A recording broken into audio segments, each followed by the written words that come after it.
आदमी ने अपनी बेटी के लिए पूरे इंग्लैंड की सारी चॉकलेट खरीदने पर पूरे 1 अरब पाउंड खर्च कर दिए। फिर 2000 मजदूरों को सिर्फ पैकेट खोलने के लिए रखा ताकि वह उस पौराणिक गोल्डन टिकट को ढूंढ सके। ऐसे टिकट पूरी दुनिया में केवल 5 ही थे जिन्हें दुनिया की सबसे बड़ी चॉकलेट फैक्ट्री के मालिक विली वोंका ने जारी किया था। यह रहस्यमयी व्यक्ति कभी सार्वजनिक रूप से दिखाई नहीं दिया और उसकी फैक्ट्री में भी किसी कर्मचारी को आते जाते किसी ने नहीं देखा। बस फैक्ट्री से लगातार मिठाइयां और चॉकलेट बाहर भेजी जाती रहती थी। हर कोई इस फैक्ट्री के अंदर जाकर उसकी सच्चाई देखना चाहता था और अब जो भी चॉकलेट के अंदर छिपा गोल्डन टिकट पालेगा उसे फैक्ट्री घूमने का मौका मिलेगा और उनमें से एक भाग्यशाली व्यक्ति को एक रहस्यमयी बड़ा इनाम भी मिलेगा। जैसे ही यह खबर फैली तो पूरी दुनिया में सनसनी मच गई। हर कोई वोंका की चॉकलेट खरीदने के लिए टूट पड़ा। पहला गोल्डन टिकट जर्मनी के एक बेहद खाने पीने के शौकीन मोटे लड़के को मिला। वह इतना लालची था कि अपनी तेज खाने की आदत और बड़े पेट के कारण लगभग टिकट को भी निगल ही गया। दूसरा टिकट अमेरिका की एक सुनहरे बालों वाली लड़की को मिला। वह एक विश्व रिकॉर्ड बनाने के लिए लगातार 3 महीने तक एक ही च्युइंग गम चबा सकती थी। उसकी माँ ने उसे सिखाया था कि जिंदगी में जो भी करो नंबर 1 बनना ही सबसे जरूरी है। उसे चॉकलेट में कोई दिलचस्पी नहीं थी क्योंकि उसका लक्ष्य सिर्फ रहस्यमयी इनाम जीतना था। तीसरा टिकट एक प्रतिभाशाली बच्चे को मिला जिसके मुंह पर हर समय क्वांटम मैकेनिक्स की बातें रहती थी। उसने चॉकलेट की निर्माण तिथि, मौसम के प्रभाव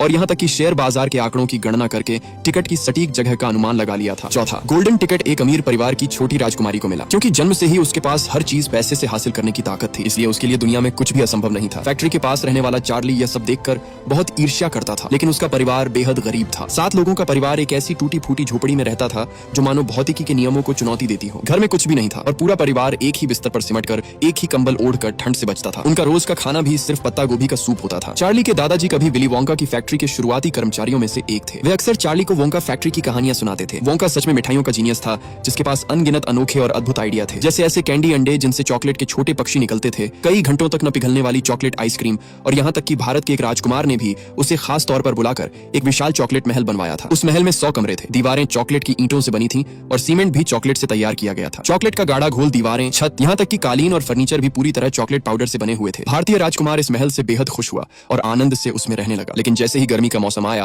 और वोंका की अनोखी डिजाइन के कारण पूरा महल पिघलने लगा। वोंका अपनी अनोखी सोच और आविष्कारों की वजह से जल्द ही मिठाई उद्योग का बादशाह बन गया, लेकिन इसी कारण वह अपने प्रतिस्पर्धियों की ईर्ष्या का शिकार भी बना। उन्होंने जासूसों को उसकी फैक्ट्री में भेजा जिन्होंने उसके गुप्त फार्मूले चुरा लिए। जल्द ही वोंका के खास उत्पाद बाजार में हर जगह दिखाई देने लगे। गुस्से में आकर वोंका ने सभी कर्मचारियों को निकाल दिया और घोषणा कर दी कि फैक्ट्री हमेशा के लिए बंद कर दी जाएगी। लेकिन कुछ ही समय बाद चॉकलेट फैक्ट्री फिर से शुरू हो गई और इस बार उत्पादन पहले से भी ज्यादा लग रहा था। हैरानी की बात यह थी कि फैक्ट्री ने फिर कभी किसी नए कर्मचारी को काम पर नहीं रखा। सब लोग सोचते रह गए कि आखिर ये सारी चॉकलेट बन कैसे रही है। गरीब परिवार से आने वाला चार्ली भी इससे अलग नहीं था। उसे साल में सिर्फ अपने जन्मदिन पर ही एक चॉकलेट खाने को मिलती थी, लेकिन उस बर्फीली और तूफानी रात उसके माता पिता उसके लिए पहले ही जन्मदिन की चॉकलेट लेकर आ गए। पूरा परिवार एक साथ बैठ गया और चॉकलेट खोलने के पल का इंतजार करने लगा। चार्ली ने सावधानी से रैपर खोला। सबकी उम्मीद भरी नजरों के बीच चॉकलेट तो सामने आई, लेकिन उसके अंदर गोल्डन टिकट नहीं था। माँ ने उसे समझाया कि टिकट नहीं मिला तो क्या हुआ, कम से कम चॉकलेट तो है। चार्ली ने अपने आसपास बैठे परिवार को देखा और फैसला किया कि वह चॉकलेट सबके साथ बांटेगा। भले ही उसे गोल्डन टिकट नहीं मिला, लेकिन चार्ली बेहद दयालु और समझदार बच्चा था। अगले दिन हार न मानते हुए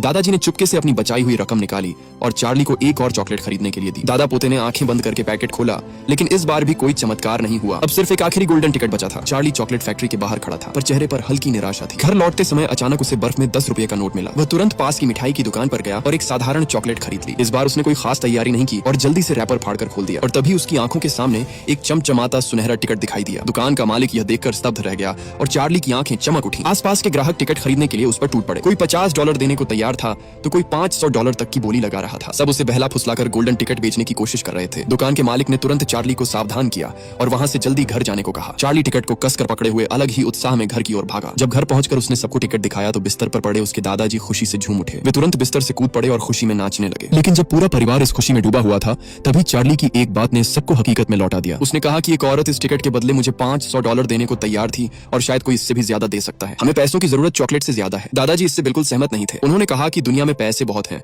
और हर दिन छपते रहते हैं, लेकिन ऐसा गोल्डन टिकट सिर्फ 5 ही है और फिर कभी नहीं बनेंगे। सिर्फ मूर्ख ही इसे छोड़ देगा। उन्होंने आगे कहा कि जिंदगी धीरे धीरे बेहतर हो ही जाती है। चार्ली की उम्र में अपने सपनों को जीना पैसे से कहीं ज्यादा कीमती होता है। ये शायद चार्ली की जिंदगी का सबसे अनमोल पल था। आखिरकार परिवार ने तय किया कि दादाजी चार्ली के साथ फैक्ट्री घूमने जाएंगे। जिस दिन फैक्ट्री का दरवाजा खुलना था तो वहां लोगों की भारी भीड़ जमा हो गई। समय पर विशाल दरवाजा खुला और 5 भाग्यशाली बच्चे अपने अपने अभिभावकों के साथ अंदर जाने लगे, जहां उन्हें अंतिम रहस्यमयी इनाम के लिए प्रतिस्पर्धा करनी थी। सबसे पहले उनकी नजर कुछ छोटे छोटे लोगों पर पड़ी जिन्होंने एक अजीब सी बच्चों वाली कविता गाकर उनका स्वागत किया। इसके बाद एक पीले चेहरे वाला आदमी सामने आया। वही था विली वोंका, इस रहस्यमयी चॉकलेट फैक्ट्री का मालिक। वोंका उन्हें फैक्ट्री के अंदर लेकर गया। अंदर का दृश्य एक रंग बिरंगी सपनों की दुनिया जैसा था। चारों तरफ अजीब अजीब पौधे और फूल थे, लेकिन वे सभी कैंडी और मिठाइयों से बने हुए थे। वहाँ विशाल चॉकलेट के मैदान थे और लगातार बहती हुई चॉकलेट की नदी भी थी। उस जगह पर एक जैसे दिखने वाले कई छोटे कद के लोग रहते थे और वहीं इस फैक्ट्री के असली कर्मचारी थे। वोंका ने बताया कि वे ओम्पा लूम्पा लोग हैं जो एक रहस्यमयी द्वीप पर रहते थे, जहाँ वे हर दिन बदसूरत और बेस्वाद खाना खाते थे। लेकिन उनकी सबसे पसंदीदा चीज कोको बीन्स थी, जो चॉकलेट का मुख्य कच्चा माल होता है। दुर्भाग्य से उस द्वीप पर हर साल केवल कुछ ही कोको बीन्स मिल पाती थी। तभी वोंका ने उन छोटे लोगों को अपनी फैक्ट्री में काम करने का निमंत्रण दिया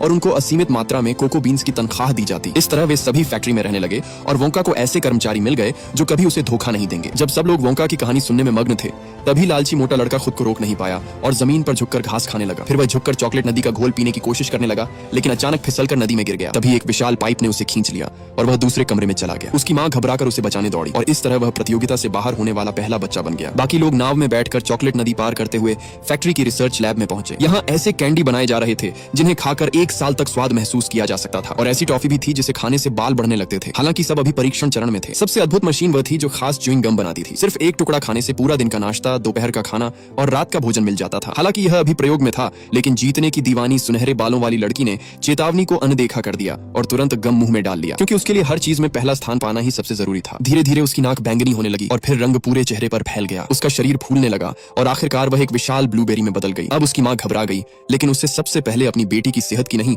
बल्कि दूसरे रिकॉर्ड की चिंता थी। इस तरह वह लड़की भी प्रतियोगिता से बाहर हो गई। इसके बाद सब लोग मेवे वाले कमरे में पहुंचे। यहाँ प्रशिक्षित गिलहरियों का एक समूह था जो सिर्फ मेवे पर हल्की चोट करके बता देती थी कि अंदर का फल अच्छा है या खराब। यह देखकर अमीर घर की छोटी राजकुमारी खुद को रोक नहीं पाई। उसके पिता ने तुरंत वोंका से गिलहरियां खरीदने की कोशिश की, लेकिन वोंका ने साफ मना कर दिया। ये सुनते ही लड़की गुस्से से पागल हो गई। वह बाढ़ पार करके अपनी पसंदीदा गिलहरी की ओर बढ़ी। गिलहरी ने उसे ध्यान से देखा और अचानक सारी गिलहरियां उस पर टूट पड़ी। उन्होंने उसे चारों तरफ से घेर लिया और एक गिलहरी ने उसके माथे पर हल्की चोट करके जैसे उसकी जांच की। फिर उन्होंने फैसला किया कि वह खराब मेवा है और उसे सीधे कूड़े के गड्ढे में फेंक दिया। उसका पिता डरते डरते गड्ढे के पास पहुंचा, लेकिन नीचे उतरने की हिम्मत नहीं कर पाया। तभी एक गिलहरी ने उसे जोरदार लात मारकर नीचे भेज दिया। इस तरह एक और प्रतियोगी बाहर हो गया। अब सिर्फ चार्ली और प्रतिभाशाली बच्चा ही बचे थे। वे दोनों वोंका के साथ एक पूरी तरह पारदर्शी लिफ्ट में पहुंचे। यह लिफ्ट बेहद अद्भुत थी, क्योंकि यह ऊपर नीचे ही नहीं बल्कि दाएं बाएं और तिरछी दिशा में भी चल सकती थी। वोंका ने बटन दबाया और लिफ्ट शू की आवाज के साथ पूरे चॉकलेट फैक्ट्री में तेजी से इधर उधर दौड़ने लगी। उन्होंने जेली से बने बर्फीले पहाड़ देखे, मार्शमैलो बनाने का कमरा देखा और आसमान में फूटते रंग बिरंगे आतिशबाजी जैसे मिठाई के धमाके भी देखा। कुछ ही देर बाद लिफ्ट टीवी रूम में पहुंची। सबको पहले खास सुरक्षा चश्मे पहनाए गए, क्योंकि अब वे फैक्ट्री के सबसे नए और महान आविष्कार को देखने वाले थे,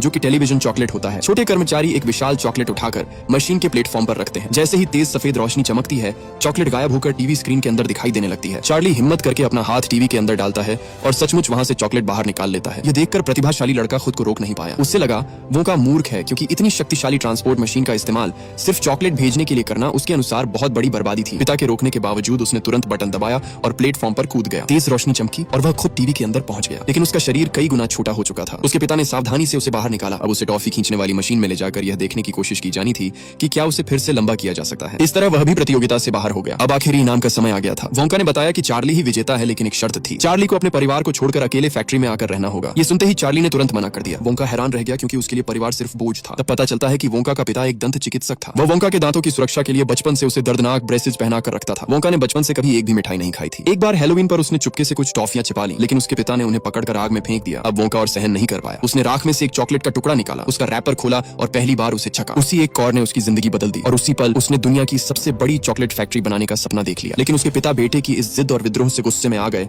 और उसे कड़ी धमकी दी। वोंका अपने दांतों के ब्रेसेस और दिल में भरे विद्रोह के साथ घर छोड़कर निकल पड़ा। लेकिन जब कुछ दिनों बाद वो वापस लौटा तो उसे पता चला कि उसके पिता अपनी बात के पक्के थे। उन्होंने घर ही वहां से हटवा दिया था, और सिर्फ इसलिए ताकि उन्हें अपने आज्ञा न मानने वाले बेटे का चेहरा दोबारा न देखना पड़े। बड़े होने के बाद बचपन के इसी दर्द ने वोंका के दिल में गहरा घाव छोड़ दिया। यहाँ तक कि परिवार शब्द से भी उसे अजनबीपन और चिढ़ महसूस होने लगी। इसी वजह से वह चार्ली के फैसले को समझ नहीं पाया और निराश होकर वहां से चला गया। दिलचस्प बात यह थी कि उस घटना के बाद चार्ली के परिवार की जिंदगी धीरे धीरे बेहतर होने लगी। लेकिन दूसरी तरफ विली वोंका का मन टूट चुका था और उसका चॉकलेट बनाने में भी मन नहीं लगता था। एक दिन चार्ली की मुलाकात फिर से वोंका से हुई। वोंका ने उससे पूछा कि दिल खुश कैसे किया जाए। चार्ली समझ गया कि वोंका के दिल में अपने परिवार को लेकर गहरी गांठ है, इसलिए उसने खुद ही वोंका के साथ जाकर उसके पुराने रिश्तों को ठीक करने का प्रस्ताव रखा। दोनों फिर से उस जादुई लिफ्ट में बैठे और वोंका के वर्षों पुराने घर पहुंचे। आसपास के सभी पड़ोसी जा चुके थे। सफेद बर्फ से ढकी जमीन के बीच केवल उसके पिता का घर अकेला खड़ा था। शुरू में उसके पिता वोंका को पहचान नहीं पाए, लेकिन जैसे ही उन्होंने उसकी आदत के अनुसार उसके दांतों की जांच करनी शुरू की तो दोनों की नजरें मिली। कुछ पल के लिए दोनों असहज और भावुक हो गए। फिर हिचकिचाते हुए उन्होंने हाथ बढ़ाया और एक दूसरे को गर्मजोशी से गले लगा लिया। सालों से जमा पिता पुत्र की दूरी और नाराजगी आखिरकार खत्म हो गई। इसके बाद चार्ली को सच में वह रहस्यमयी बड़ा इनाम मिला। वह अपने पूरे परिवार के साथ चॉकलेट फैक्ट्री में रहने चला गया। लेकिन किसी ने नहीं सोचा था कि बड़ा होकर चार्ली चॉकलेट फैक्ट्री छोड़ देगा और एक डॉक्टर बन जाएगा। यहाँ तक कि उसने अपना नाम बदलकर शॉन रख लिया और इसी के साथ फिल्म यही समाप्त होती है।